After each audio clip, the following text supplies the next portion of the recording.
interview that I did a while back, and I'm traveling in the Caribbean, as most of you know, just trying to get to St. Bart's to get a little bit of freedom, and it's a lot harder than you would imagine. And I can go into it if you guys want me to.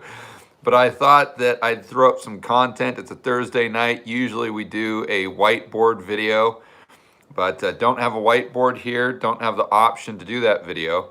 So I thought I'd just hop on for a quick live stream Q&A to answer some questions. Normally I'd be doing a live stream in the Rebel Capitalist Pro Forum tonight with Chris McIntosh, but in the part of the island where I'm in the Virgin Islands, the internet is down. So I have to do this via my cell phone. So I don't even know if it works or if you guys can hear me or if there's an audio lag or who knows. We'll just keep going, try to have some fun with it, and go over some recent topics that I've been thinking through and try to answer some of your questions.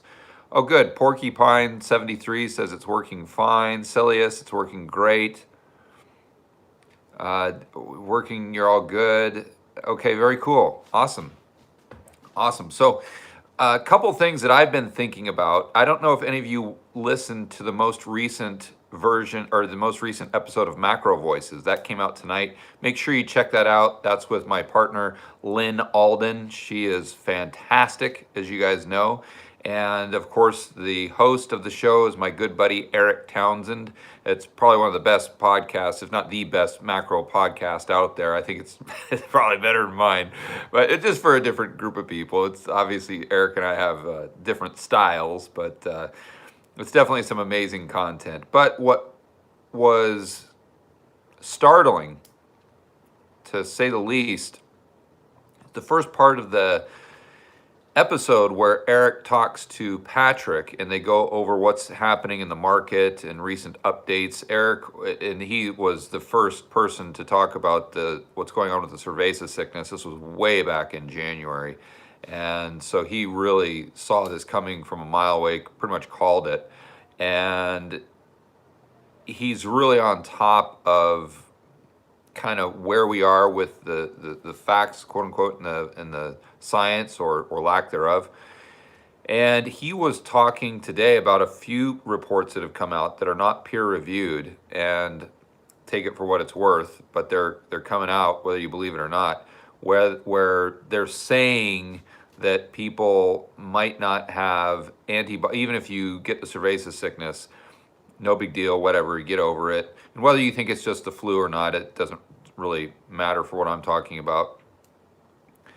But you got these antibodies, but they're saying potentially that they only stay in the system for 8 weeks or so, and then you're susceptible to kind of like the cold. And what Eric was talking about, and this isn't his idea, Eric's extremely libertarian, I know Eric personally, but some of the suggestions from people in the, let's call it the medical community, is that you could come up with some sort of chip that you insert into your skin that would release this vaccine, call it once every 2 months or so.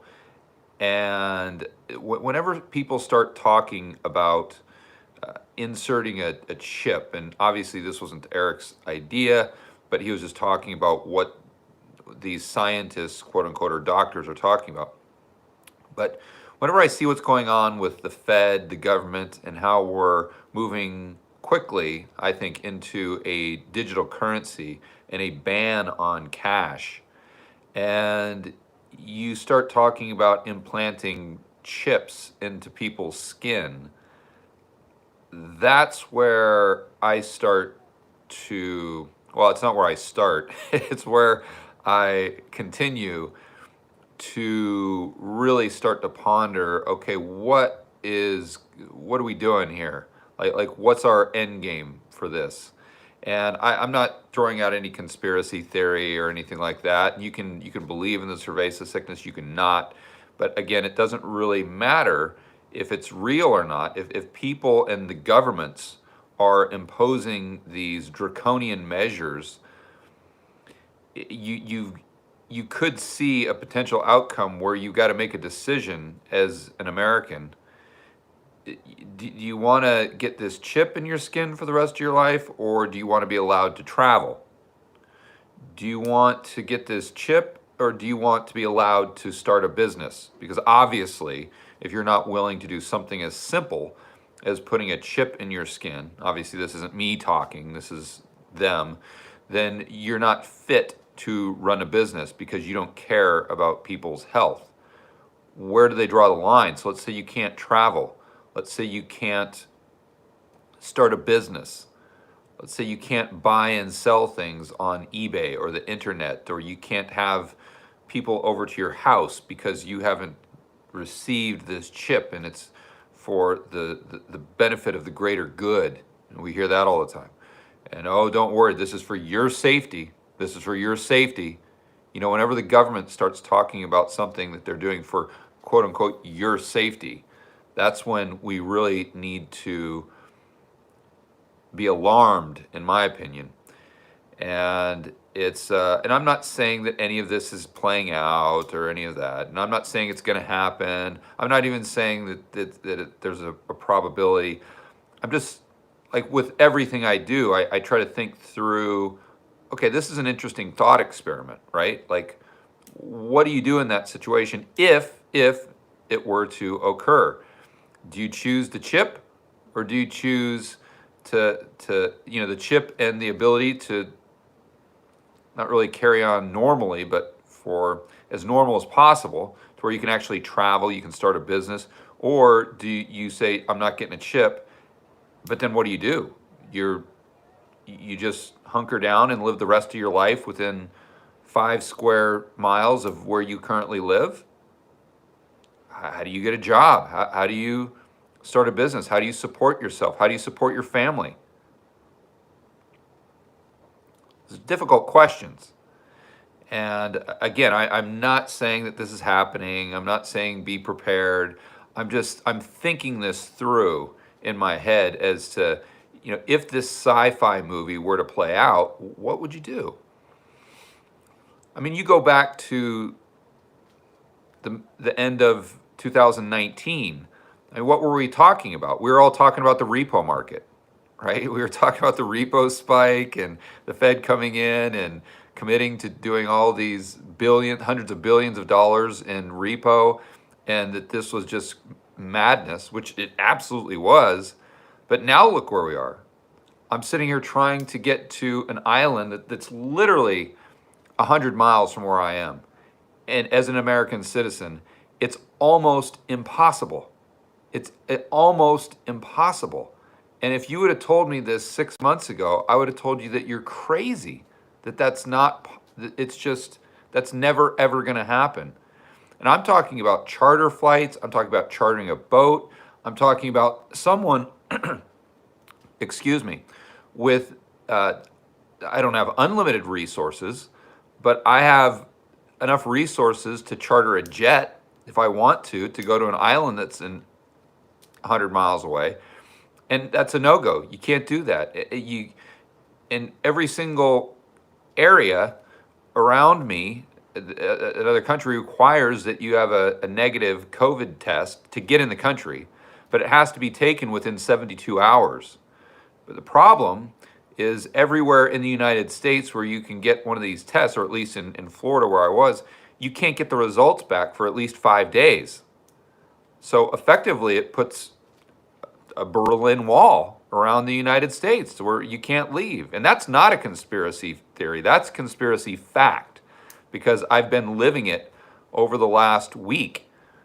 And even in Puerto Rico now, they're requiring you to have a negative COVID test that's no more than 3 days old.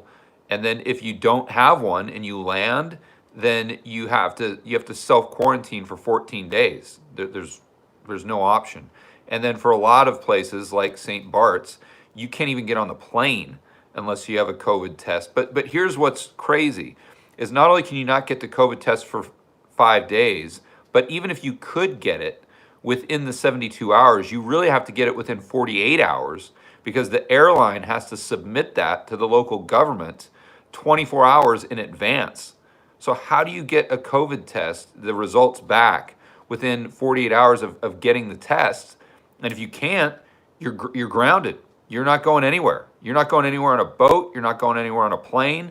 And that's not something that could happen in the future. That's something that is happening right now as we speak. I'm living it. I've been dealing with it for the last week of my life. And so my point is, I'm not saying any of this crazy stuff will happen, but I am saying that 6 months ago, we would have thought that the reality we're all living in right now was completely impossible, and only the stuff of Alex Jones and tinfoil hatters and stuff like that. So it's just I'm thinking it through just as a thought experiment, like I always do, and I don't have any answers. I was just throwing it out there. So let's get to the main part of why we're here, and that's to answer some questions and hopefully give you guys some good information. So instead of hearing me rant about all the issues of trying to travel throughout the Caribbean. All right, so come back to America. No. Listen, I've been in Medellin, as most of you guys know, and they've been under lockdown. So I've had the chance to experience lockdown in another country and in the United States, in Fort Lauderdale. And I would way rather be in Medellin with their type of lockdown. That was a sci-fi movie, just being downtown Fort Lauderdale. I've never seen anything like that. I mean, I walked out of my hotel, which requires you to wear a mask, but I was just, I was just kind of pulling it up. I didn't have the thing over my nose yet. Keep in mind, I'm not within 20 feet of another person, and walking out of a hotel into the outdoors. And I've got a guy just screaming at me, yelling at me, calling me all these names because I'm walking out of the hotel without my mask completely up. Like, what? Like what are you talking about? It's not like he was right in my face. The guy's 20 feet away from me. I mean, everything is so politicized in the United States that now people are oh, you're not wearing a mask all the way up to your nose. Oh, well, you must be on the alt-right. You must be one of those alt-right people that's a fascist or whatever. And then same thing with the people on the right, oh, you're wearing a hazmat suit, or you're wearing one of those shields. You must be one of these crazy liberals. So I hate you just by the fact that you're wearing a mask or not wearing one. It's just a bizarre tension in the United States that I've never, ever seen before. And I don't think you can truly appreciate it unless you leave and then come back like a year later. So you see the difference. It's like looking at yourself in the mirror every day. You do it over and you don't really notice the changes. But if you didn't look at yourself in the mirror for 2 years, and all of a sudden you look in the mirror, you'd be like, oh my gosh, wow, I look substantially older. Boy, I can see the difference. And it's the same thing when you leave the States and come back. I tell you what, I'm very pessimistic on the next few years in the United States from the standpoint of the economy, the social unrest. I mean, I hope I'm wrong. I sincerely do. I'm sorry. Okay, guys, let's get back to your questions here. That's what this is all about. So Ross, I'm not sure how to. Oh, okay, I can control the screen here with my finger. That's kind of cool. Ross asks, George, what factors do you look at to determine if a rental property is expensive or cheap? What to buy, but concerned prices will drop substantially? Well, you got to look at cash flow, Ross, because if you're buying cheap cash flow with cheap fixed rate debt, then it doesn't matter if the prices drop. You're still getting a good deal that you'd want to hang on to for the rest of your life and give to your kids. Just pretend that you're never going to sell it. That's what I'd do. And if you start with that framework, I think that you're going to be able to make a good decision. I think that real estate's in a bubble, but I do think the real estate market is so inefficient that if you know what you're doing, you can find a motivated seller and you could get something at a super cheap price even in today's market. But overall, if you just lump everything together, then I think prices are way overpriced and definitely inflated. But I think that's where you got to start. You look at the cash flow there. Look for a 1% RV ratio. Okay, JD, can you explain an ESF, exchange stabilized fund? I don't know what that is. No, JD, I haven't done any homework on that. I understand the way an ETF works, and that Michael Burry's argument against ETFs. I've done a video on that I'd suggest, but I'm not sure how that's different from an ESF. Leonardo asks, why did you choose Colombia instead of Mexico or somewhere else in South America or Europe? Because oh shoot. Oh, there we go. There's a screen. Okay, sorry guys, I just lost the screen there. It was a macro decision, Leonardo. It was back in 2015 when oil dropped below 30. Might have just been intraday, but I knew oil was cheap, so I wanted to go long oil. I didn't know anything about oil, and I knew the Colombian peso was loosely tied to oil. So back then, I strictly knew real estate. So I thought if I bought real estate denominated in Colombian pesos in something that I actually know, that it would be a way to go long oil, while at the same time I'd be able to force that appreciation through a remodel, get cheap cash flow, and all the things that I always talk about. So I thought I could kind of get a double whammy on the pop in the currency because of oil, and then maybe forced appreciation. Then if I'm lucky, actual real appreciation. And for the majority, I've never sold those pesos that I brought in, so it's just kind of you're up on paper, down on paper.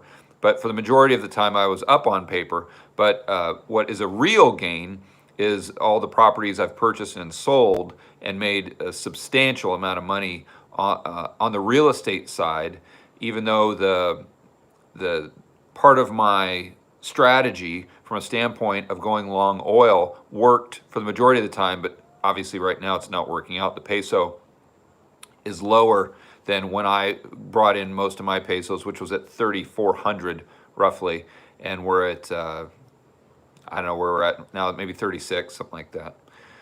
But that was my rationale for going to Colombia. And then I stayed because I love Colombia. And I can make a lot of money there.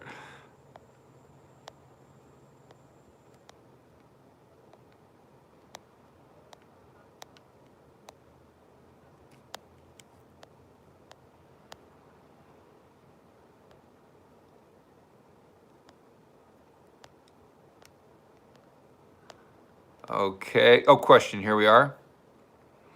Grand Finale asks, "Are you in St. Bart's yet?" No. I'm trying to get there. Like I've been saying, it's like a military operation. Listen, the last business I had before I retired in 2012, I had over 100 employees, over 100 full time when you include the part timers and the full timers, and so you want to talk about logistical challenges. Not only that, we would hold conferences for a week at a time where I would have 5,000 people, 5,000 at a conference. So if anyone understands logistics, it's me. And I've never done anything logistically harder than just get myself from Fort Lauderdale to St. Bart's. It's near impossible. And if you didn't have substantial resources, I don't know how you'd do it. I just don't know until if they change the law, or if they somehow get these tests done faster in the United States. I don't. You'd just be high and dry. I don't think you could do it. You'd have to have like a Jason Bourne type of skill set, and you'd have to have a substantial amount of money that you could throw at the problem just to get there. So I'm on my way, but I'm not there yet. I'm still waiting on the bureaucracy of what's going on here on the island. Got a test, just trying to get the results, and if I can't get the results in time to make the flight, and all the flights are being canceled, then I'm trying to fly private, but I can't do that if I don't get the test in time. Then if I've got to retake the test, and who knows if you're going to be able to retake the test, because now with these new laws that they just came out with last week, by the way, all the testing facilities are just jam packed. I mean, you can't get an appointment for weeks. So that's where I'm at with the St. Bart's journey.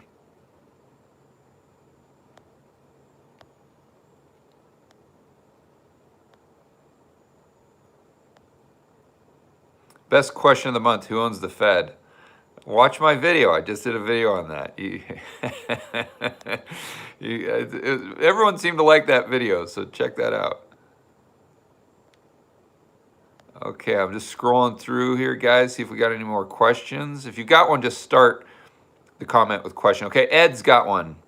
Ed Smith asks, are you, George, you are the best? Okay, I like that question, Ed. Good one. Oh, shoot, it disappeared. When you say digital currency soon, how soon do you think? I think they're going to potentially move that direction when we get the next round of stimulus, Ed, because they had such a logistical challenge getting the stimulus checks. And we've all heard about the checks going to people who have been dead and all this stuff that you'd expect from a wildly inefficient government. So I think the next round, it's going to be something, or maybe not the next round, but sooner or later, I think it's going to be, hey, download this app on your phone. We'll call it the Fed app, or the Freedom Act app is what I've called it in a few of my videos. And then the Fed or the Treasury will just send you your UBI payment directly to your phone app. And that's how I think they start to phase out currency altogether. And I don't think it's going to be hard. I don't think they're going to have to twist people's arm. I think people are going to gravitate toward it naturally, just because they're, young people nowadays, they're not like, I think my generation was pretty much the last generation. I'm 47. It really valued that not only personal freedom, but the privacy, especially financial privacy. I just think back to when I was a young kid growing up in the 1970s and 80s, and my father was very old, relatively speaking, and he was old school. And my goodness, I can't even imagine my father going into a bank and like the teller, my dad saying, hey, I need 2,000 in cash, and the teller asking him what he needs it for. Or, oh, Mr. Gammon, what are you going to do with that cash? Like, as you guys know, every single time you take cash out of the bank nowadays, you just get drilled with 15 questions, or you got to fill out some form that goes straight to the government. Even when you do a wire, they're like, oh, what's the wire for? Oh, well, where'd you get the information for the wire? Like, what? Like, what are you going to say? Honestly, has anyone ever thought that through? Like, where did you get the information for this wire? Oh, I just got it from my local drug dealer. Like, who's going to say that? Like, are the bad guys going to just fess up and say, oh, you got me, bank, I cannot tell a lie. I cannot tell a lie. You got me. I got it from that arms dealer in Iran. Boy, shoot, what am I going to do? You're too smart for me. Who have they caught? Like, seriously, who has the bank caught by asking the person on the other end why they're doing the wire? Like, any bad guy on earth would just fess up because they asked the question. It's ridiculous when you just kind of think it through. But my point is, we're all accustomed to the banks being nosy. And my goodness, if you would have done that with my father, oh man, you want to see a volcano erupt. It would have been bad times for everyone in that bank, or whoever, whatever poor soul asked my father that question, what are you going to do with the money? Oh boy, that would have been a bad day for them, let me tell you that. But my point is just these generations, they don't see that. To them, it's just a convenience. Like, why would you want cash? Why would you not want a chip in your arms? I mean, it just makes things so handy. I don't even have to have my driver's license now. All the cop has to do is just scan the chip in my arm. I mean, think about how fantastic that would be. You just go to Starbucks and you don't even have to pay. You don't even have to have your debit card. All you have to do is just scan your forearm right on the machine, and your Fed bucks from your app just digitally go from your chip in your arm to the teller. And think of how safe we would be, and think of how we wouldn't have to deal with terrorism and all the bad guys. They wouldn't get a chip. So, and if they did get a chip, if someone's trying to evade taxes, or, they always create these boogeymen that just really don't exist, then all you'd have to do is just turn off their chip, and then we could eliminate all the bad guys. This is how they sell it to you. It's always for your safety. So, anyway, I'm just not very bullish on personal freedom in the United States moving forward, unfortunately.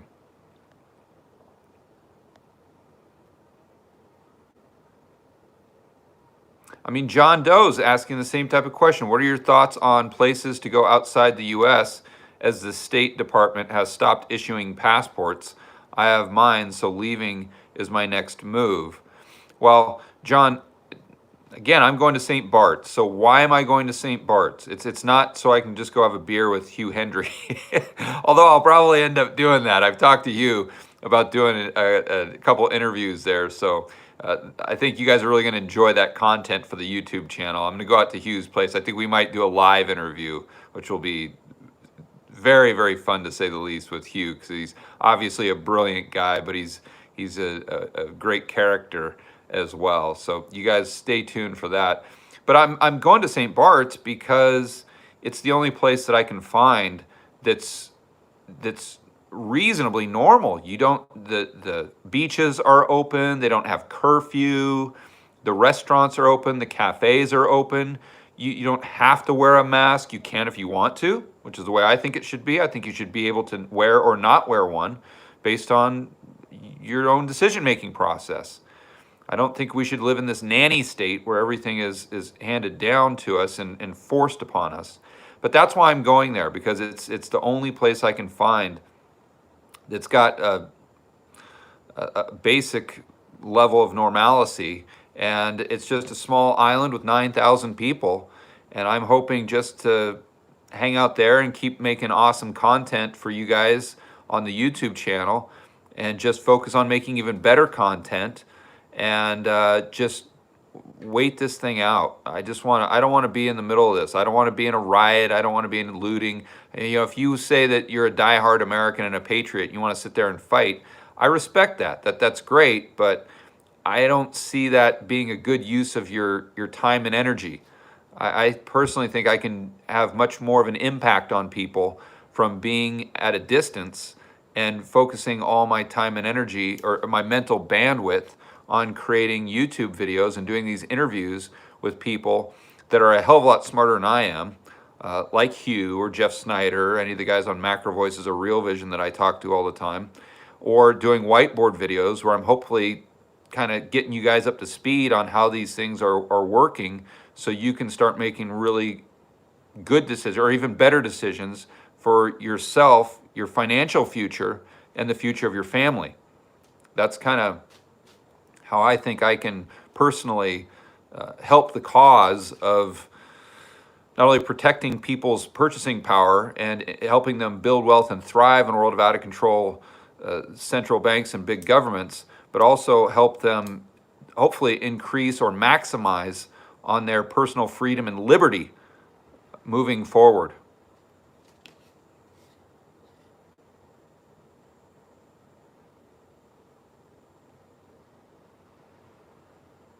Now, Kenneth, the testing isn't good for, well, I don't know what your question really is, but the countries, the little island countries around here, including Puerto Rico, are requiring that if you do, even if you have a negative COVID test, that the test had to have been administered within the last 72 hours.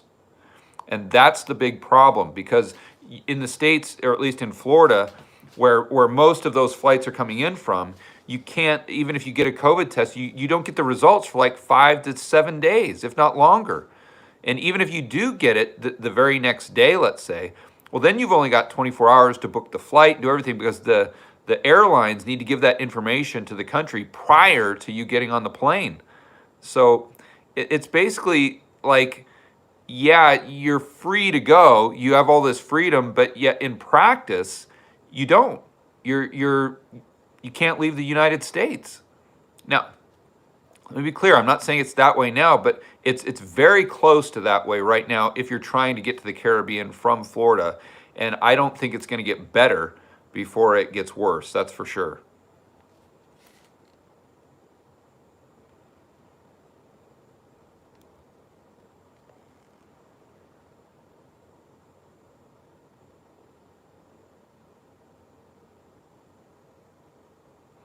So Rigo asks, oh, sorry guys, this thing is tough to manage normally, this stream, but it's really hard when I've just got my finger in my iPhone.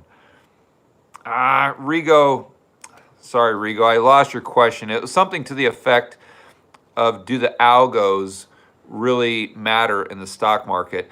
And I think it's depending on your time frame. So if you're trading like very short term, like you're in and out in 5 minutes, then you're doing like day trading, then yeah, I think it 100% affects that. And they front run the trade. There's a lot of things that go on there to where you're going to get your butt handed to you, I think, unless you've got some sort of edge, which I don't know what type of edge you'd have.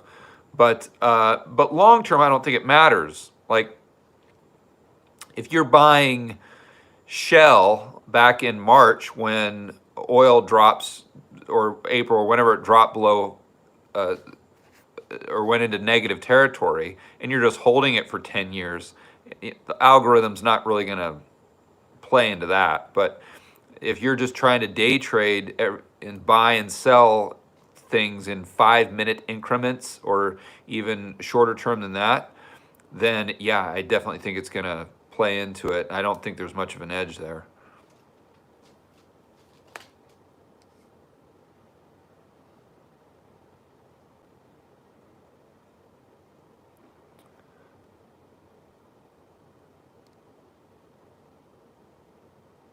Question, what is wrong with Marxism? How does it differ from what the Fed is doing?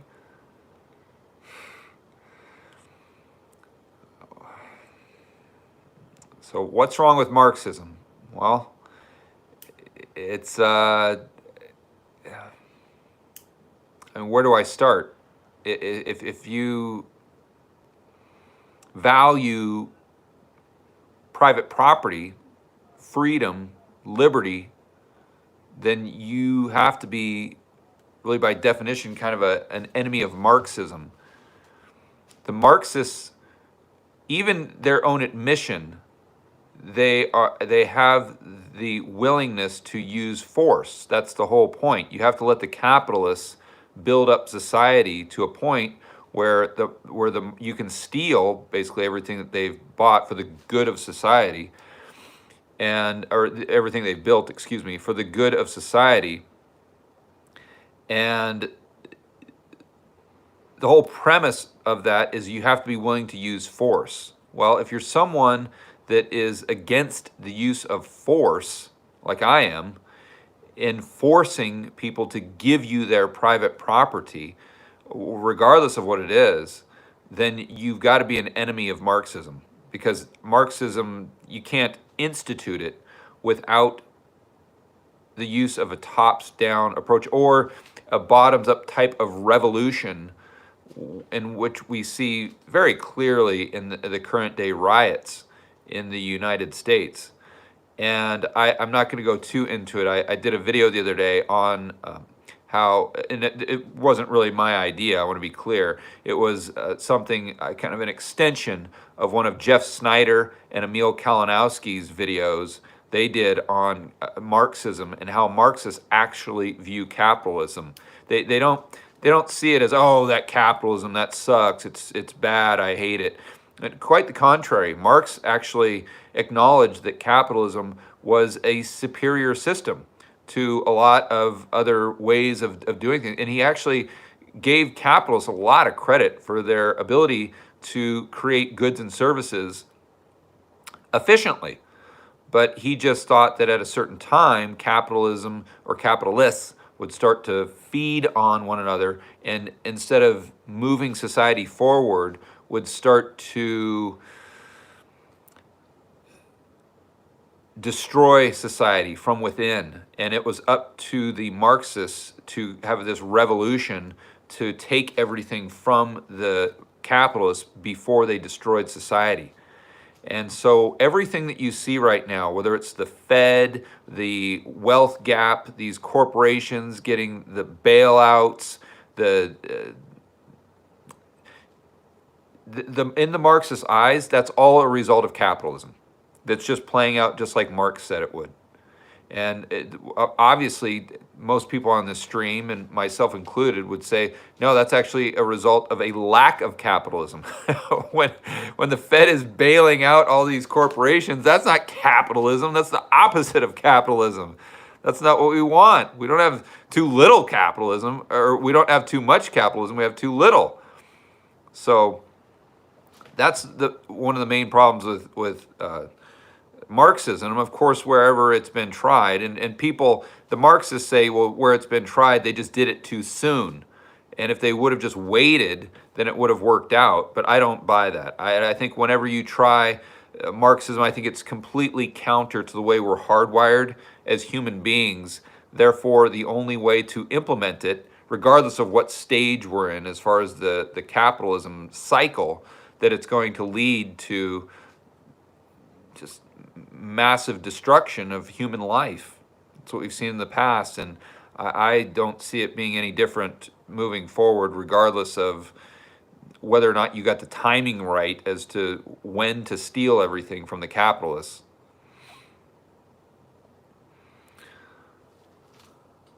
Whoops, I guess that's, I try to move the chat with that thumb and it goes right over the camera. So this person's been asking about Brent's theory, the dollar milkshake. What do you think about the dollar milkshake? Well, first of all, I'm a huge fan of Brent. I would consider Brent a friend. Brent's a great guy, and he's super smart. Like he really gets it. So I totally see what he is saying with how he's coming to his conclusion. I don't know if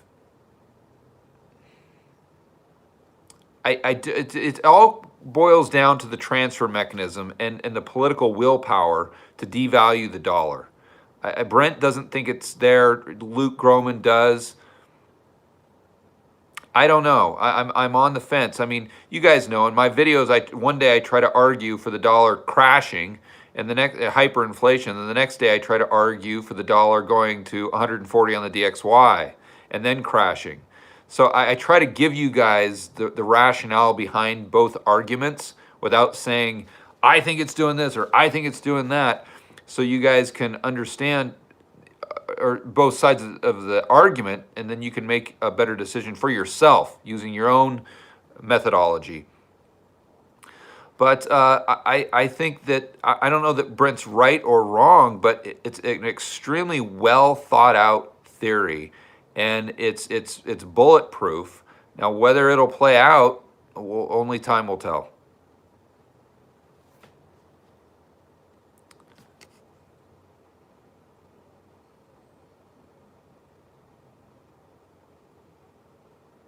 So Steve was asking me if I have a second passport. I'm in the process, Steve, of getting my passport in Colombia because of I've got Sebastian, my assistant, set me up with a investor visa because I've taken so much money there. I've done so much investing that I qualify for that, and I don't know how long I have to keep it before I'm able to apply for a passport. I'm hoping it's 3 years, probably 5. But so we're in the process of doing that. And I'm also thinking about, give me 2 seconds, guys. My battery thing, this live stream really takes the juice out of my phone. Let me plug in my phone here. Okay.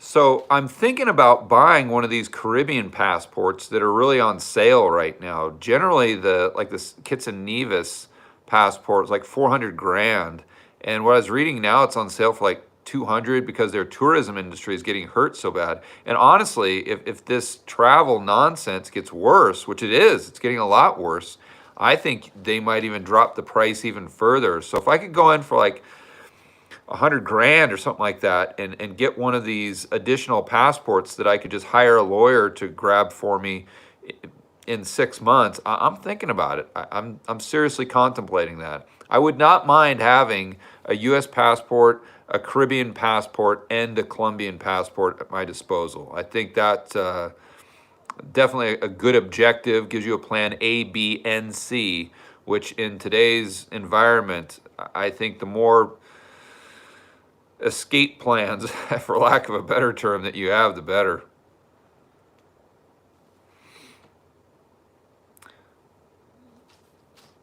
Let's see. Oh, there's a question. Chris asked, do I see Deutsche going bust in September? You can't time these things. I mean, their balance sheet is so opaque. And who knows? And I mean, everything, what happens if they get a bailout, which they most likely would? I mean, how do you define them going bust if you just a matter of them being insolvent? They probably already are. And they're just papering over it with a Fed repo bailout, or who knows what's gone on. But I don't, you can't really say, oh, it's September because of this. You just can't call those things. Yeah, Tony asked if I could interview Michael Burry. I'd love to interview Michael Burry. One of the things I'm going to do when I get settled down in St. Bart's is I'm going to go through a list of everyone that I really want to interview. Ron Paul, Rickards, Mike Maloney. I've reached out to those guys, but more recently, I've been doing some interviews with people who actually know them personally, and they're going to make a connection for me. So obviously, when you know someone and you make a connection, it's a lot different than when you just get some random email from some stranger named George Gammon that you don't know him from Adam. So hopefully, I'll be able to get a lot of those guys like Michael Burry, like Ron Paul, Rickards, Mike Maloney, and I'm sure there's another 100 people that I'm forgetting that everyone would love to see me interview, including me. I would love to see me interview them more than anybody.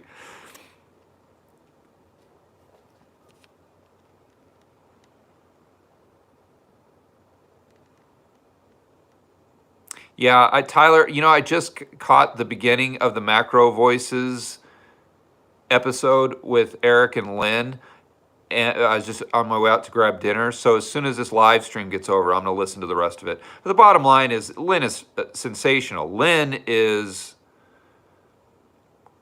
I don't know how old Lynn is. Obviously, I partner with her in the Rebel Capitalist Pro deal. I've never really said, "Hey, Lynn, how old are you, by the way?" But I mean, she can't be that old. And I think she's just a future. I mean, she's already a superstar. She's already a superstar.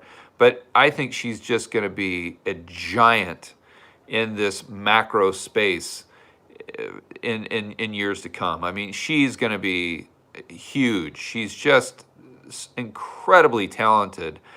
And if you guys remember, I don't want to take claim for this or take credit for this, but I interviewed her way back when she had maybe, I don't know, 8,000 followers on Twitter, and she wasn't really doing much. I interviewed her, and in the interview, I did the introduction, and I said she's a rock star, a macro rock star, I think I called her, or a superstar. And she sure is. And she's blowing up. I mean, you see her on every single podcast. Now she's on Macro Voices. And I know Eric well. I know Eric personally. And as you guys know, Eric doesn't interview slouches. Like, he interviews the top minds in this business. And for her to get the nod on Macro Voices, I mean, that just, I think, tells you where she's going. I'll bet you she's going to be one of the most popular interviews on Macro Voices, and I'm sure she'll be a consistent guest. And I mean, if I was Eric, I just talked to Eric actually the other day, but I didn't talk to him about this. But I wouldn't be surprised if he puts her in rotation as like one of the all stars, just like Jeff Snyder, something like that. Talk about an interview that I would love to hear, and I think that's one thing that I really like to set up, and I'll bet you I'll be able to do it here. Is to get an interview where I'm kind of the moderator, if you will, and I'm kind of asking the questions, but it's Lynn and Jeff Snyder at the same time going back and forth, and I'll be there just kind of playing referee, or not that we'd have a debate or anything, but I just kind of be asking the questions and moving the conversation and trying to explain things to the viewer that Lynn and Jeff are talking about. But man, I would love to see that. To see them both going back and forth, that would be, oh, that would be so cool. So cool. So hopefully we'll get that going. And I'll bet you I can do it. I'll bet you I can do it. I know them both well enough to make it happen.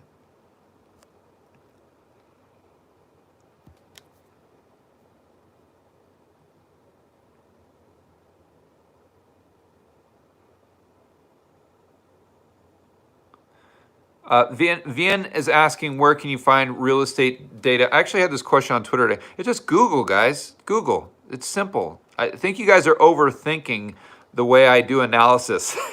Like, I don't have a fancy Bloomberg terminal or any of that stuff. It's just Google. I just chart real estate or U.S. housing prices adjusted for inflation. That's it. And any of the charts that I use on the whiteboard videos or anything like that, I just get them all through Google and just doing research for a video.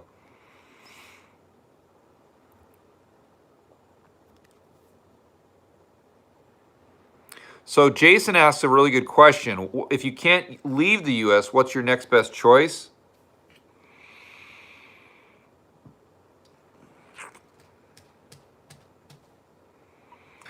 I would say something in the Southwest. I mean, obviously, I'd like to be somewhere where there's no taxes, but so like Nevada. But I wouldn't want to be in Vegas.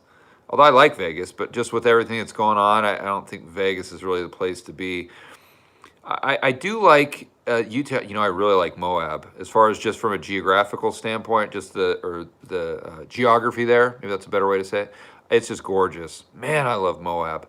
But once you start getting into Arizona, like up in kind of the high desert, you know, the Flagstaff area, and I'm spacing on the name, Show Low, Snowflake, and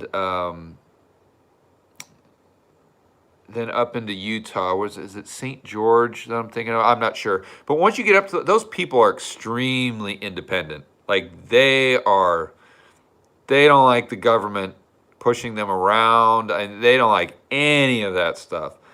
So I would want to be around those types of people that were kind of like-minded. Not that that's going to do anything against a government that's in it to take away your personal liberties, but I would rather be around those types of people than in the middle of California, in the middle of Los Angeles, as an example. So that's kind of where I would look. Now, yeah, someone mentioned Puerto Rico. I was assuming it didn't include Puerto Rico. I'm getting, you guys know I'm a resident of Puerto Rico for Act 20 and 22, so that's where I'd go first and foremost. Because then you have access, especially if you have some resources, you have access to 10 different charter companies where you can charter a flight. Normally, you're able to charter a flight, but now, who knows? But if I had to stay in mainland U.S., it would be there, or maybe Miami, not Miami proper, but kind of in the outskirts somewhere in a more rural area. But so you could have access to like a harbor where you'd have a boat where you could just hop on the boat and go to anywhere that had some more freedom, any of the islands. I mean, Cuba for that matter. I mean, it sounds crazy to say that, but who knows? In the future, maybe the only place that you're going to be able to walk around without a mask is Cuba. Talk about irony, right? Who knows? Who knows? But that's where I'd start in the US. Maybe Montana, but see, Montana, you're really landlocked right there. And you're right on the border. I don't like that too much. But anyway, I think you get the kind of my thought process. Would I buy a farm in Las Palmas and stay in Medellin for the next few years to come, assuming things get worse? I don't know. I mean, I love Medellin. Nobody's a bigger fan than I am, but I don't know if I want to. Like, I left Medellin, and I left Medellin because I wanted to go somewhere that's more quote unquote normal right now. And when they had the lockdown in Medellin, they wouldn't let you travel to other cities, so you couldn't go to Cartagena. So I think if I was in Colombia, I'd want to be in Santa Marta or Cartagena, somewhere on the coast where if I wanted to bounce, I'd have the option of getting in my boat and just saying, peace, I'm out.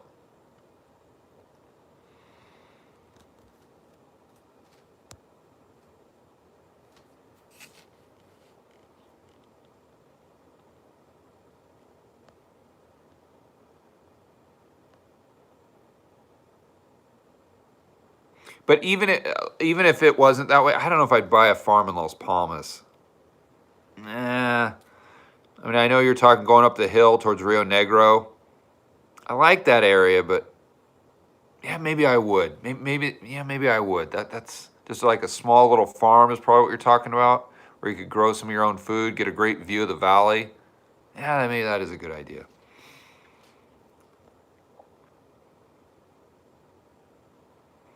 George, how would you best spend $100 to turn it into wealth? 50 to 100 bucks. Start a website. Easy, super easy. Start a website.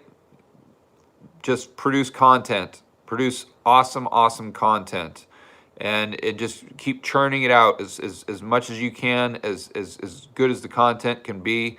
It's gonna suck at the beginning. I mean, look at my content. It was horrible. It was brutal.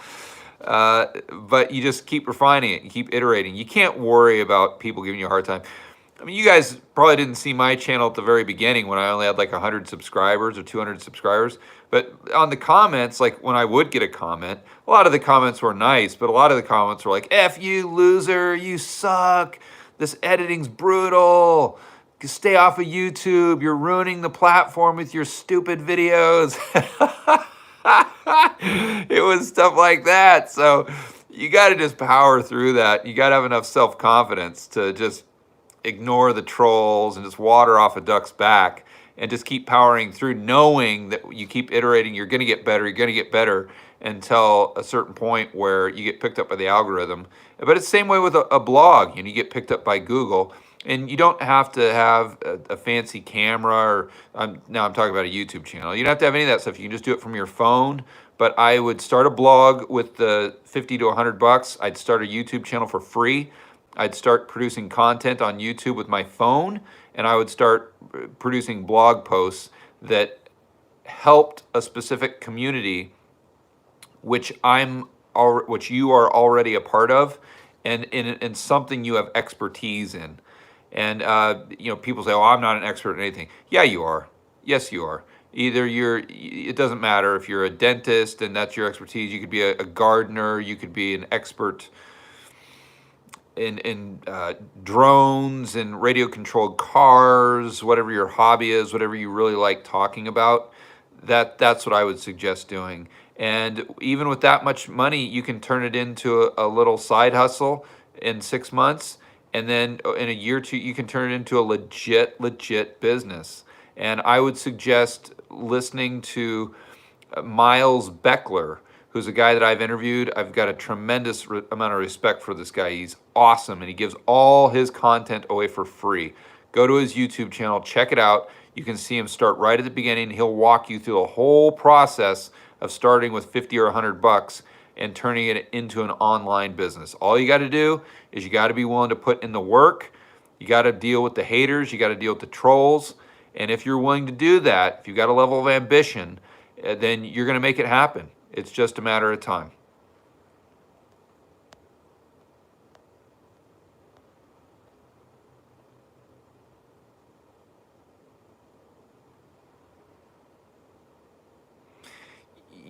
So next question is, can wave of bankruptcies lead to credit contraction and GFC-like situation? Sure, absolutely. With the commercial banking system, now is the Fed going to get around that with your Fed app and your Freedom app and be able to make it so you can take out the equity in your house just by asking the Fed, and they've got your loan on their balance sheet, so it doesn't matter if they take a haircut on it for their balance sheet. It would for their P&L, but that's a whole other video. That's a whole other topic conversation. I don't want to go down that rabbit hole. But the short answer is yes, absolutely. Mobile homes are interesting, Pat.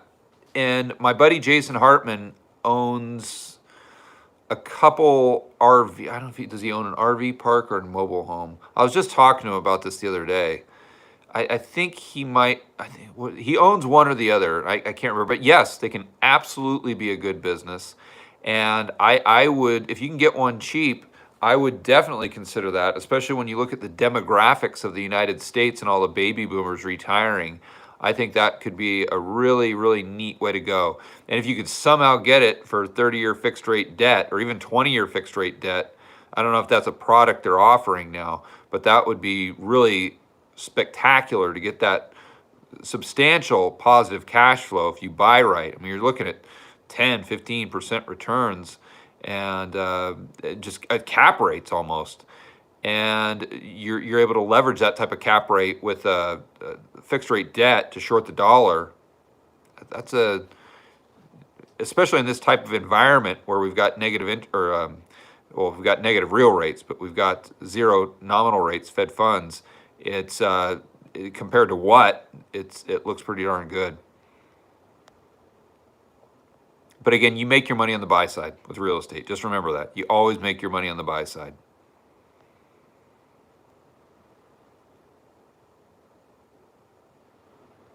As far as, Aaron, you're asking about confiscation, according to my research, and I know this is backed up by guys like Schiff and Maloney, who know a lot more about gold than I do, is the only thing that was safe from confiscation was jewelry. It doesn't really, the coins, the bullion, it was kind of all one and the same. But if you've got jewelry, then in the past, you've been safe.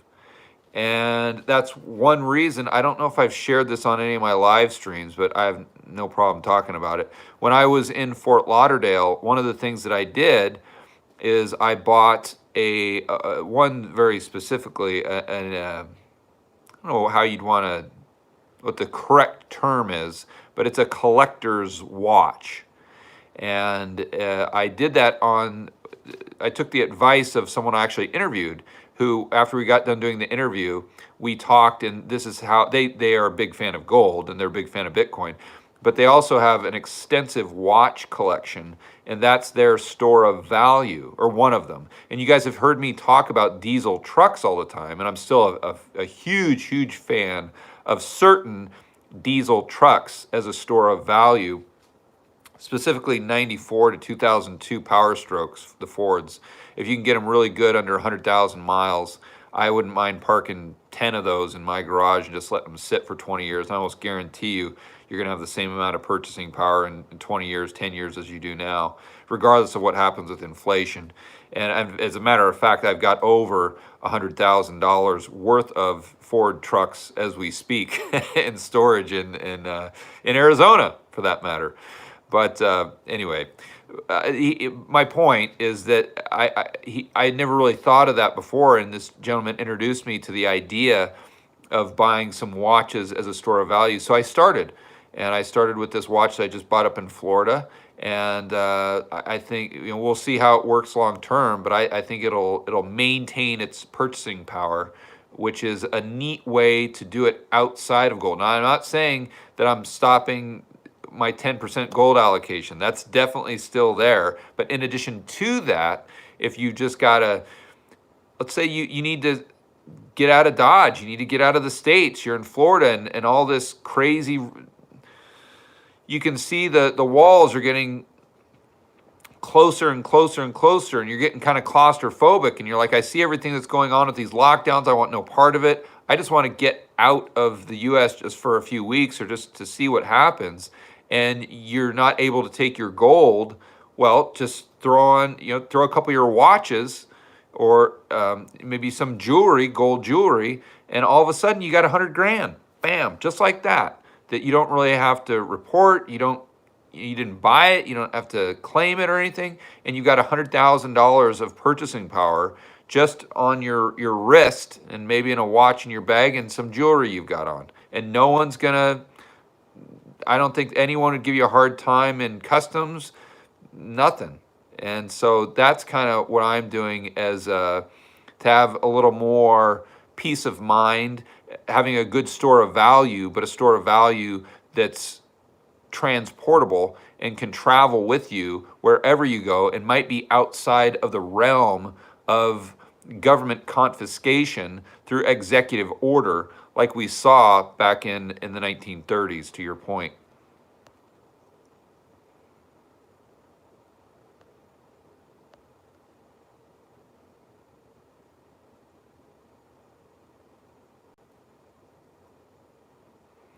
Taryn, it depends on how much cash you've got. Taryn's asking where should they store cash. If it's under 250 and it's just 15 months, you probably go on a bank account if it's too much of a hassle, especially if you have to have access to those reserves for any remodel or paying GCs, general contractors, something like that. If you've got over 250, I'd put it into short-term T-bills and roll it. So just as short term as you can get, so you don't really have any risk of inflation or anything like that. You're definitely going to get your principal back. So that's what I would do. Yeah, see, Steve saying Dominica's down to 100 grand. That's not bad. And see, I think a lot of Americans kind of laugh at that or look down on like, oh, who would want a Dominica passport? It's actually pretty darn good. If you look at Dominica and St. Kitts and some of those others, even Grenada or Antigua, if you look at the visa-free travel, like how many countries they can go to visa-free, they're like 120. They're pretty darn good. You can get to the Eurozone. You can get to a lot of places that, and in some places you can't even get into visa-free with a U.S. passport, such as Brazil. So they're not just these rinky-dink, like getting a passport from Afghanistan or something where you can't really use it. They're legit, and for 100 grand, it could be a really good investment.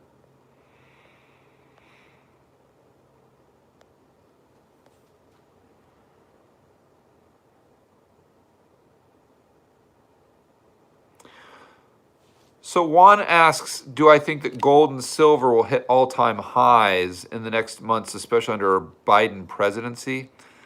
You can't, I really, oh no, the question's gone.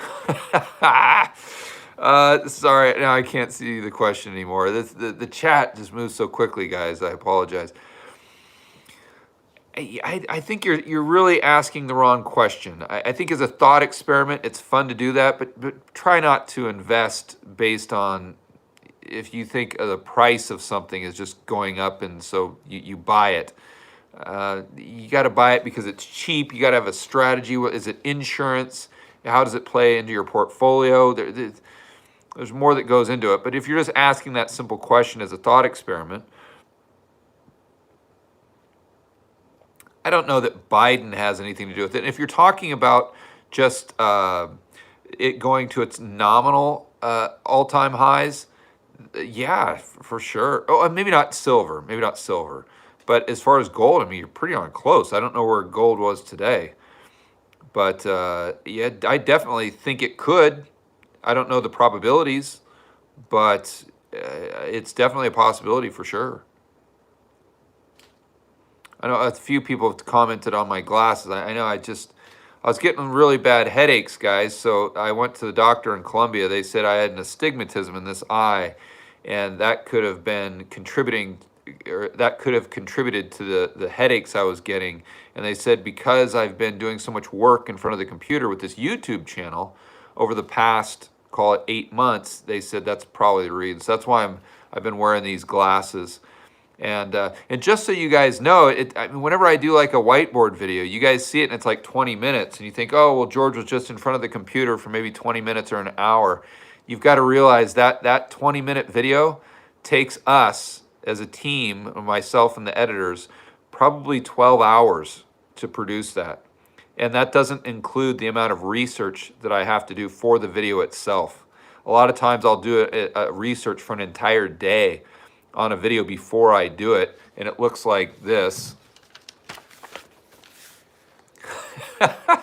That's a whiteboard video before it goes to the whiteboard.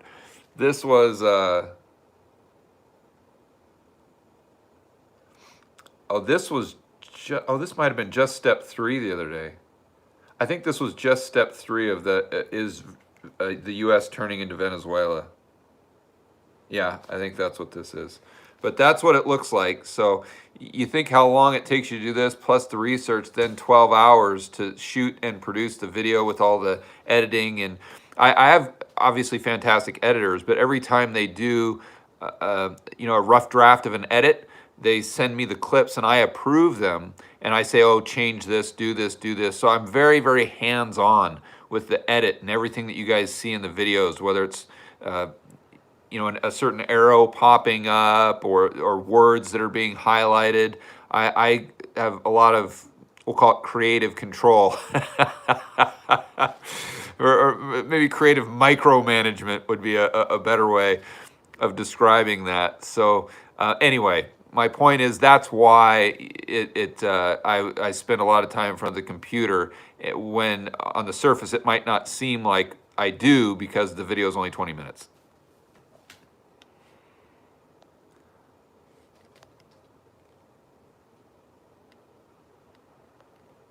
Okay, so we got a lot of chats popping up here, guys. It's getting, I've gone an hour, a little over. Here's a question from Miles. Okay. Why am I not going back to Colombia? Because, Miles, I'm sick and tired of wearing a face mask everywhere, honestly. And I'm not saying it's wrong. As you guys know, I was one of the very first people to start talking about the cerveza sickness and that it's not the flu, and it is something we need to really think about, And this was back when we didn't have much information. And I still do believe that it's not the flu. I think it's a bit worse. Now, I think everyone's massively overdoing it, but I still, just because of herd immunity and whatnot, I think it's a little more concerning. But that said, I still have the same approach and the same philosophy I had at the beginning. And that's that the government should give the people the information they have. They should be transparent, and they should let people and businesses make their own decisions. If you want to wear a face mask, wear a damn face mask. If you don't wear one. If you're a business and you want to require that people wear a face mask, fine. It's your business. You go nuts. And if you don't want to force people to do that, then don't do it. It's your business, for heaven's sakes. So at what point do you not own your own business, right? At what point do you not own your own, the limited sovereignty you have in your own damn home, for heaven's sakes, right? I mean, come on. So I'm done. I'm tired. I cannot live life that way. And see, you guys just know me from this YouTube channel. You don't see me outside of the YouTube channel, and hopefully you'll see more of that with the new YouTube channel that I started, which is more George Gammon, by the way. If you haven't subscribed to that, definitely check it out, because I'm doing clips of the interviews, like shorter clips, and then I'm going to be doing more vlog type stuff with real estate investing and more kind of behind the scenes. But my point, guys, is I'm someone that if I'm not working on the YouTube stuff, I mean, I'm like mountain climbing, I'm rock climbing, I'm doing whitewater rafting. I mean, I'm doing crazy stuff. I'm flying gliders, helicopters, doing aerobatics in planes. I mean, I'm doing those water jet packs. I mean, I'm constantly doing stuff that most people would consider crazy. I'm running 15 miles. I'm an adrenaline junkie, is as close to that as you could come without being one of these guys. It's like doing a wingsuit. And so that's probably where I draw the line. But whether it's racing cars, I used to have a Porsche 911, and I used to take that thing out to the track and race the hell out of that thing every Friday night. Not every Friday, but many Friday nights when I lived in Phoenix before I retired. I would take my cars out to the racetrack, because they had Firebird Raceway, where on Friday nights they let you really run whatever you want to on the NHRA track there. They have the Christmas light and everything. They give you your 60-foot time, your 8-mile time, your quarter-mile time. It's a proper quarter-mile drag strip. And I used to take my cars out there. I used to take my motorcycle out there. At the time, I had a Ducati 1098S, and I'd rip that thing out on the quarter mile.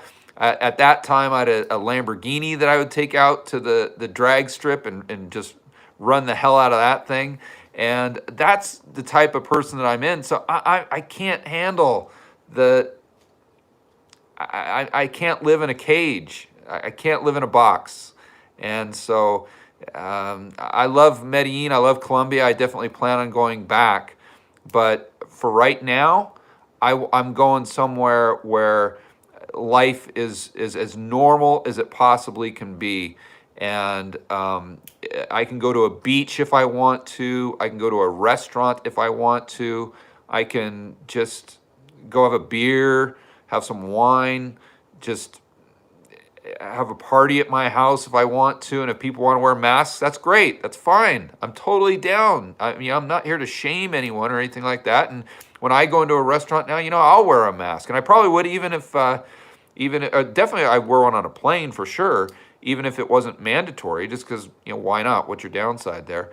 But you get what I'm saying, right? So everything is open in St. Bart's. One thing that I'm going to do there that I haven't done before that I'm really looking forward to is kite surfing. I was going to do that learn to do that in Puerto Rico when I was there last, but didn't get the chance. So I'm going to learn to kite surf when I go down to St. Bart's, and get back into jet skiing. I used to be really, really into the jet skis and the wave runners, and just water sports. Maybe do some fishing when I'm down there, and get back to a gym, for heaven's sakes. Man, it's the little things, right? I haven't been able to go to a gym in like 6 months. I mean, that sucks. That sucks. And I'm one of those people that, like, every day I have to do something physical, and if I don't, I just get I'm not in the right mindset. And so, the gyms, or the one gym that they have in St. Bart's, is open. They're just doing normal stuff. They disinfect it or whatever, but anyway, you guys get it. I'm going off on a rant here that doesn't really doesn't benefit anyone, but you get it. Let me answer a couple more questions, guys, and then I'll let you guys go.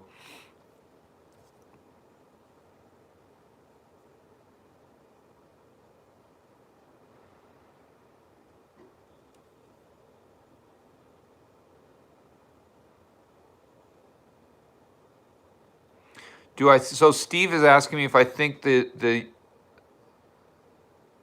I think the U.S. should do another round of helicopter money? No. I don't think they should do any helicopter money. No. Stop the helicopter money. Stop bailing out corporations. Stop destroying savers. That's a better way of asking. Do I think they should continue to destroy savers? No. I do not.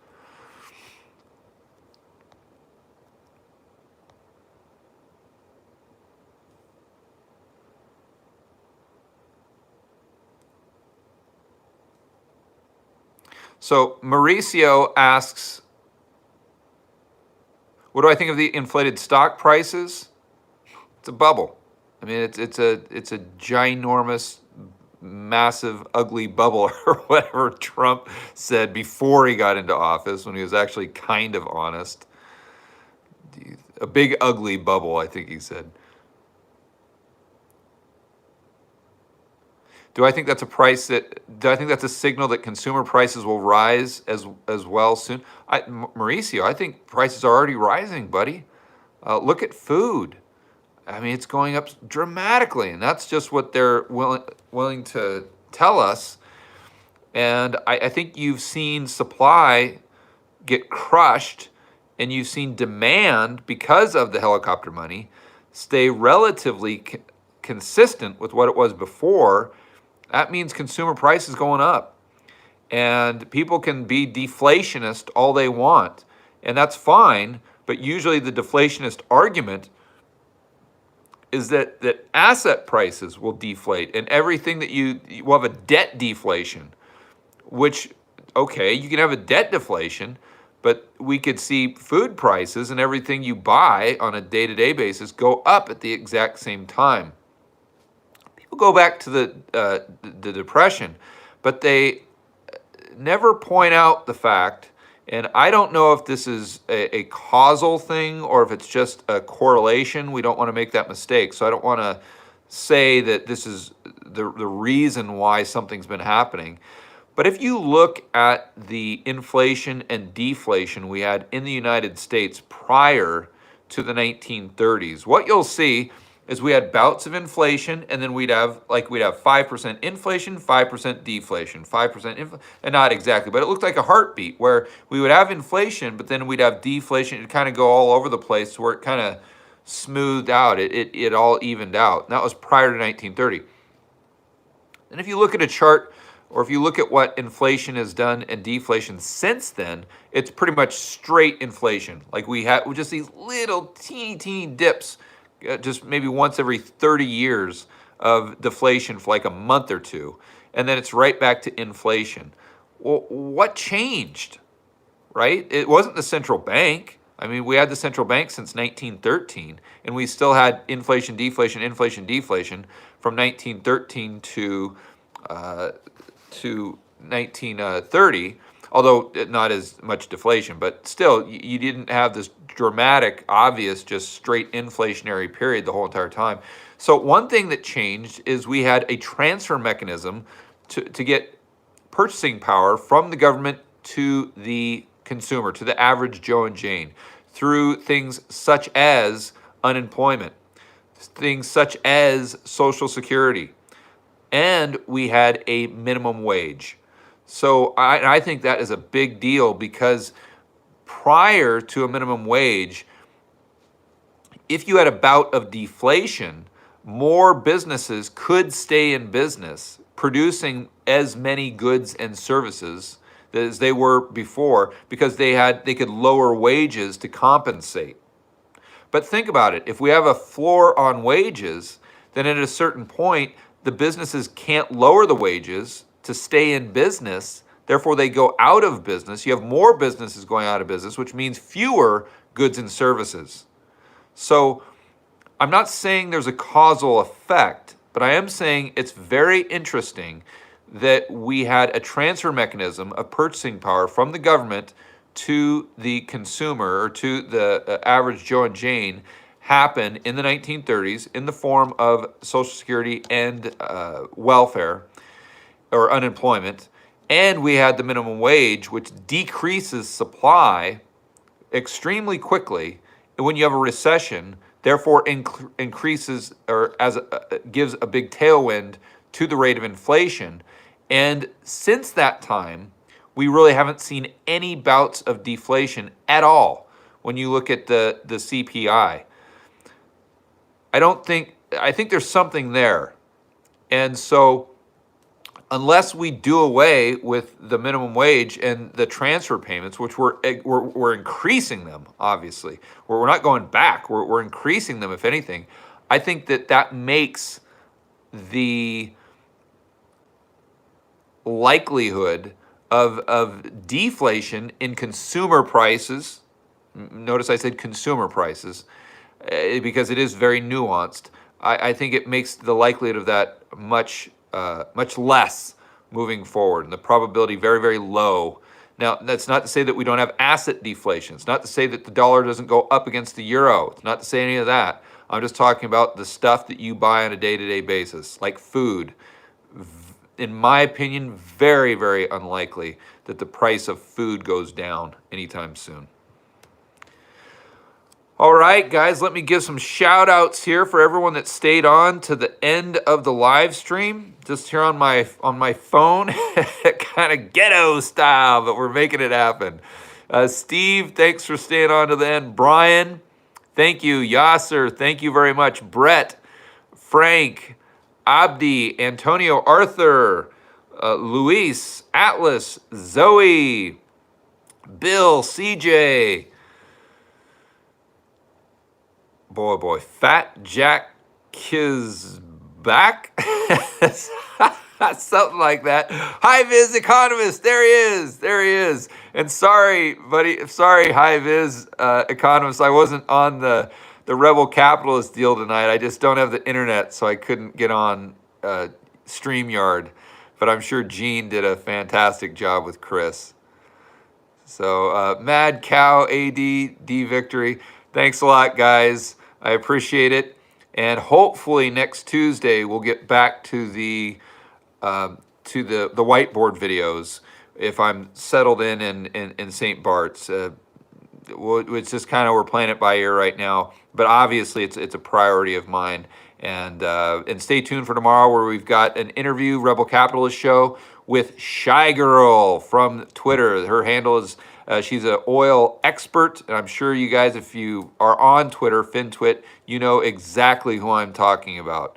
Her name is Tracy. She is at Shy Girl on Twitter, over 100,000 followers. And that is going to be tomorrow's Rebel Capitalist Show. So guys, we'll see you on the next video. Thanks for joining me tonight.